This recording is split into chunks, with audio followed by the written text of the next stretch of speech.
We shall commence this module by discussing the federal system in India. There is a three-tier quasi-federal system in India. The constitution allocates the function to centre, state and local bodies. The constitution divided the subject among them according their micro and macro importance. In this system, the role of centre is more important on various criteria. This happens due to various differences in India according to religion, language, culture, geographical diversity, etc. and our previous experiences. The national important subject comes under the central government. So, that important and valuable resource are in center list, state and local bodies are depend on center for their financial resources. The center mobilizes the financial resource through various channels to states and local bodies. The Finance Commission and Planning Commission are the main agencies who provided the ways and criteria for resource mobilization. They evaluate the financial requirements of all the units of government and try to maintain the vertical and horizontal equity among the various tiers of government.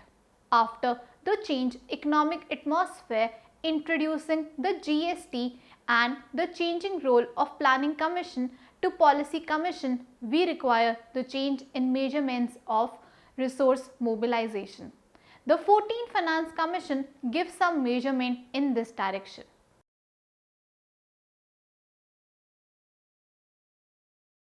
After starting this module, you shall be able to know the constitutional provisions of financial power both at centre and state level, learn about the role of Finance Commission in resource mobilization, learn about the role of Planning Commission in resource mobilization, learn about the changes in measures for resource mobilization. Let us now understand the constitutional provisions for division of subjects at government levels. The Indian Constitution has all the features of a federation with the specification of centers and the states' financial powers and functional responsibilities and the institutions required for a federal structure and a well-defined mechanism for intergovernmental transfers to resolve horizontal and vertical imbalances which characterize most federations. Next is taxation powers. There is a clear separation of the unions and the states' taxation powers in the Constitution. Under Article 246 of the Constitution, there are three lists named as the Union list, the State list and the Concurrent list. In terms of the listed subjects in the Union list including taxes, the exclusionary power to make laws lies with the centre. Similarly, the exclusionary power to make laws lies with states for the taxes listed in the state list.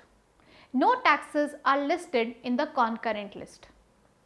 13 taxes are listed in the union list. The crucial taxes listed in the union list are income tax other than agricultural land, custom duties, excise duties, corporation tax, estate duty and taxes on sale and purchase of goods. 19 taxes are listed in the state list.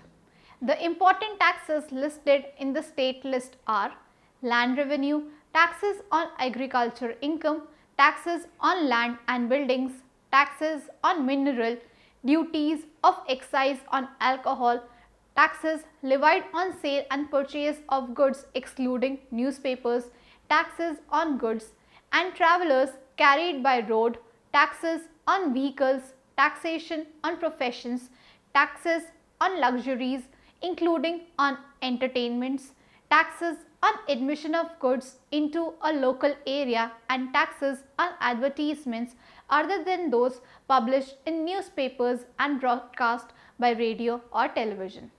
Next are expenditure responsibilities. The union and the state list under the 7th schedule prescribed in the Constitution under Article 246 contain subjects in respect of which the Union and the states have exclusive jurisdiction to make laws respectively. Additionally, a few subjects are listed in the concurrent list in terms which both the Union and the states have concurrent powers for making laws. Resolution to the prevalence of broad pattern in other federations, themes of national importance such as defense, foreign affairs, money and banking, communications, national highways, shipping, ports, airways and macroeconomic management have been assigned to the Union. Themes of regional concern such as public order, agriculture, irrigation, public health and sanitation, roads and bridges not specified in the Union list and industries other than those declared by Parliament to be of strategic importance are allocated to states. The important subjects specified in the concurrent list are criminal law, administration of justice, contracts, forest, economic and social planning, population control and family planning, education and newspapers. The subjects listed in the Union and the state list broadly define the responsibilities related to the expenditure of the centre and the states respectively. Next is institutional mechanism for intergovernmental transfers. From the subject separation between the Union and the states, it is transparent that there is an asymmetry between the powers regarding taxation and the functional responsibilities. While the centre is allocated with taxes that generate higher revenue, states are assigned with more functional responsibilities. To resolve the concern of gap in the resources allocated to states and their responsibilities regarding expenditure, the Constitution provides an institutional mechanism in the shape of Finance Commission and other enabling provisions for the transposing of resources from the centre. Article 280 authorized the establishment of a Finance Commission within 2 years from the start of the Constitution and after that at the expiration of every 5th year or sooner as the President of India considers necessary. The obligations of the Finance Commission as specified under the article are: first, the distribution between the Union and the states of the net proceeds of taxes which are to be or may be split between them and the distribution between the states in accordance with their respective shares. Second, the principles which should govern the grants in aid out of the Consolidated Fund of India. Third, the measures needed to augment the Consolidated Fund of a state to supplement the resources of the panchayats and municipalities in the state. And fourth, any other matter referred to the Commission by the President in the interest of sound finance. All the taxes and duties referred to in the Union list with the exception of duties referred to in Articles 268 and 269 and surcharges referred to in Article 271 and any cesses levied for specific purposes shall be distributed between the Union and the states under Article 270. Article 268 refers to duties levied by the Union but collected and appropriated by the states. These are such stamp duties and such duties of excise on medicinal and toilet preparations as are mentioned in the Union list. Under Article 269, taxes on the sale of goods and taxes on the consignment of goods shall be collected by the Government of India but shall be assigned to states. Now, we will discuss the grants to states. There are 2 articles governing the grant in aid from the Union to the states. Article 275 subsection 1 provides for grants in aid of the revenues of such states as Parliament may determine to be in need of assistance and different sums may be fixed for different states. There are 2 provisions to clause 1 of this article. This deal with the promotion of the welfare of scheduled tribes in the state of Assam. Under clause 2 of article 275, no order with regard to grants under clause 1 shall be made except after considering the recommendations of the Finance Commission. Keeping in view these provisions, the terms of reference of Finance Commissions stipulate that the Commission shall make recommendations for the purposes other than those specified in provisions to clause 1. Thus, the Finance Commission recommend grants under the substantive provision of Article 275 subsection 1. Grants under Article 275 are charged on the Consolidated Fund of India. Under Article 282, the Union or a state can make any grants for any public purpose, notwithstanding that the purpose is not one with respect to which Parliament or the legislature of a state, as the case may, make laws. Unlike the grants under Article 275, which can be dispensed only on the recommendations of the Finance Commission, constitutional provisions mission and are charged. Grants under Article 282 can be made with no such restriction and are voted. Next is public borrowing. Article 292 and 293 define the borrowing powers of the Union and the states respectively. Under Article 292, the executive power of the Union extends to borrowing upon the security of the Consolidated Fund of India within such limits, if any, as may from time to time be fixed by Parliament by law. This power extends to giving guarantees. Article 293 empowers a state to borrow within the territory of India upon the security of the Consolidated Fund of the state. Thus, states can borrow only within the territory of India.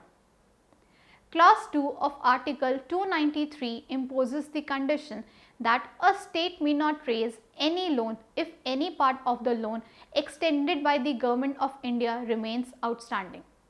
In such cases, the permission of the Government of India is required for a state to raise a loan. Now, we will move on to discuss the measures taken by Finance Commission. In analyzing intergovernmental transfer mechanism in India, it is very important to know that various finance commissions have taken measures on the basis of a few criteria. First, FC. Income taxes were shared in the following way: 80% on the basis of population and 20% on the basis of revenue collection of the state. 40% of the net proceeds of excise duties were to be distributed among the states on the basis of population. Second FC. Income taxes are to be distributed in this way: 90% of tax collection was to be distributed on the basis of population and 10% on the basis of revenue collection. 25% of the net proceeds from excise duties were to be distributed among states. Third FC. For income taxes, 80% was distributed on the basis of population and 20% on the basis of revenue collection of the state. In case of excise duty, there is an increase in the number of commodities in the divisible pool from 8 to 35 by including all commodities on which duties were collected in 1960-61 but reduced the state's share from divisible pool from 25% to 20%. Fourth FC. 80% on the basis of population and 20% on the basis of revenue collection of the state income taxes were shared. In case of excise duty, the number of commodities had been increased to 45. The share of commodities was retained at 20%. Fifth FC. Population was the major criteria of devolution of income tax. Did not make any change for excise duties. Sixth FC. Followed same as fifth FC. Seventh FC.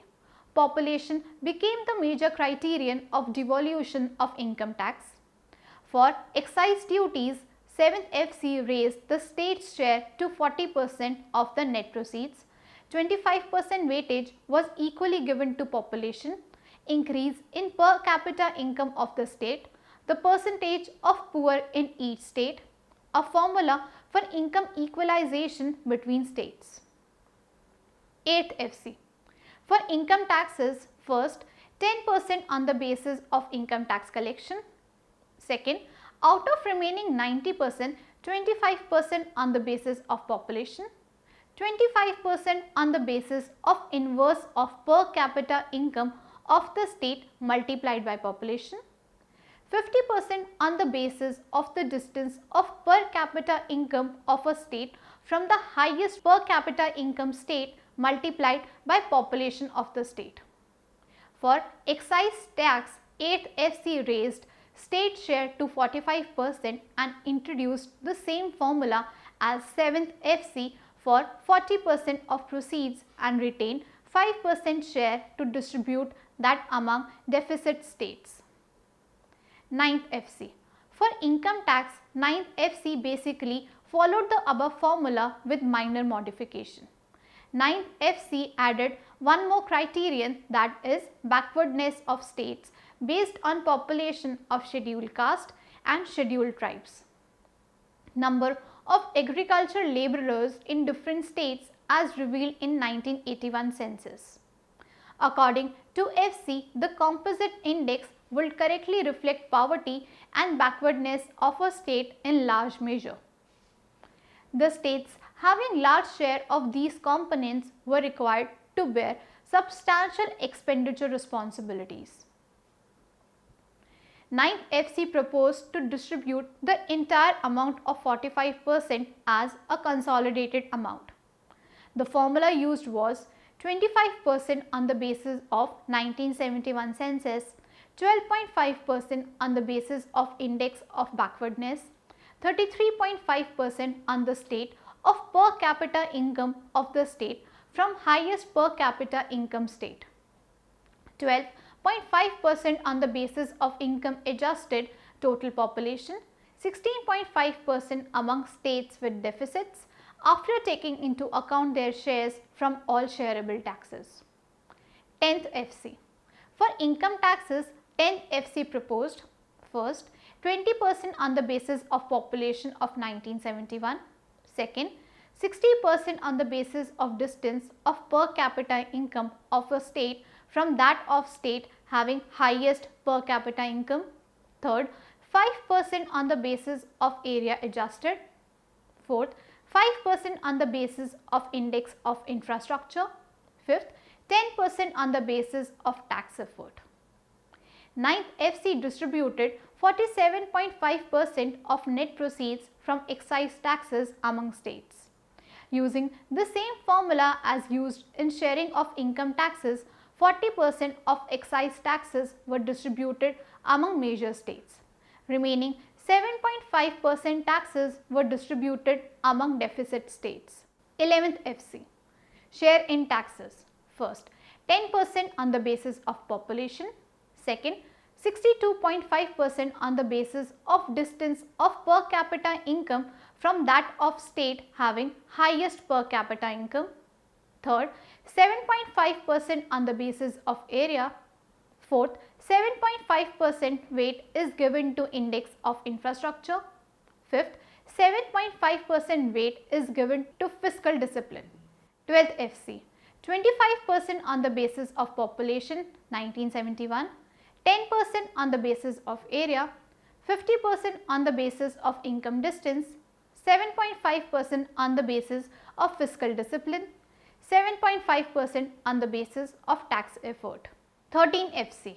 25% on the basis of population 1971, 10% on the basis of area, 47.5% on the basis of fiscal capacity distance, 17.5% on the basis of fiscal discipline.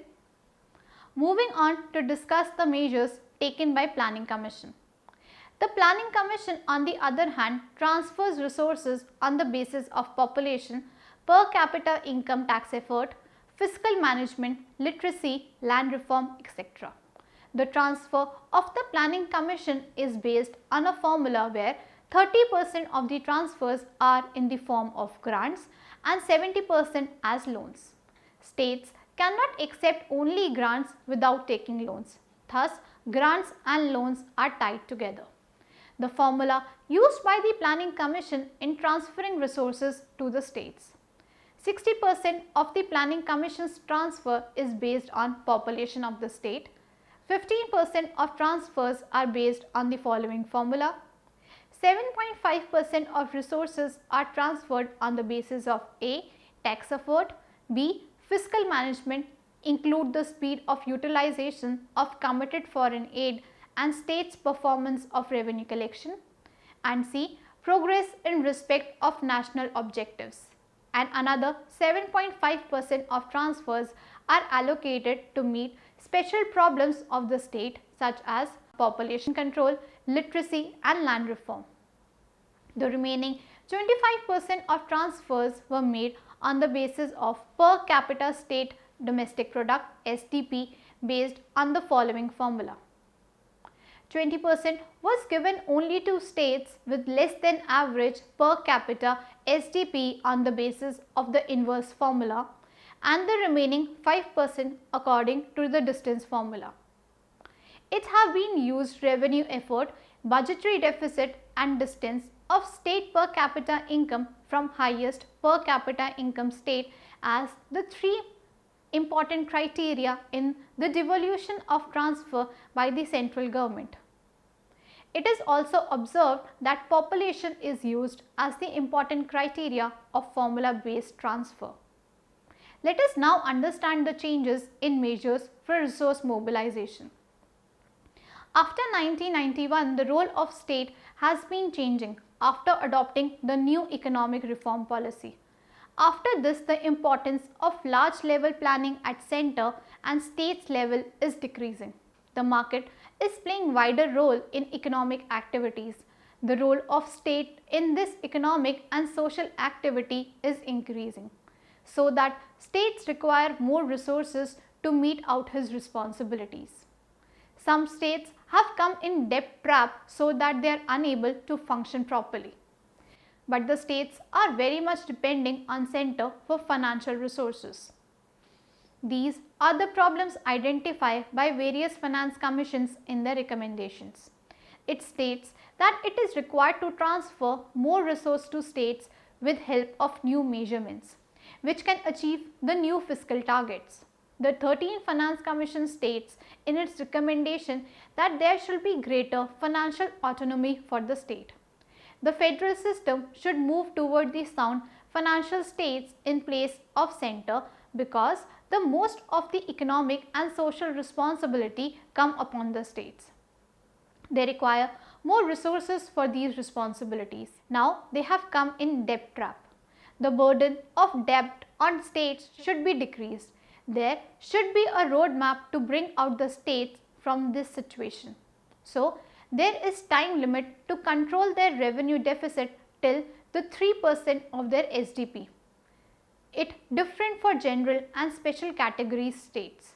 It will help to control the debt SDP ratio in future. To organize the debt structure is also required. The center should devaluate more resources to meet out its goal. The 13th FC did give 17.5 weight to fiscal discipline. The 14th FC has submitted its recommendations. In its recommendations, the 42.5 share of divisible taxes pool will transfer to the states. The role of Policy Commission have changed. It will give the policy recommendations in place of plan recommendations at both center and state level planning. Some changes are coming like GST. It will change the tax structure. New Pay Commission will give the extra burden on states' resources. The states are already facing the problem of fiscal deficit. So, it is necessary to reevaluate the measurement for horizontal and vertical equity and smooth functioning of economy for development. Let us now summarize what we have learned in this module. In Indian federal system, center has more financial powers but fewer responsibilities than the states. The constitution gives government a mechanism for resource mobilization. Both Finance Commission and Planning Commission take the measures for resource mobilization. There is a change taken place in measures in current scenario.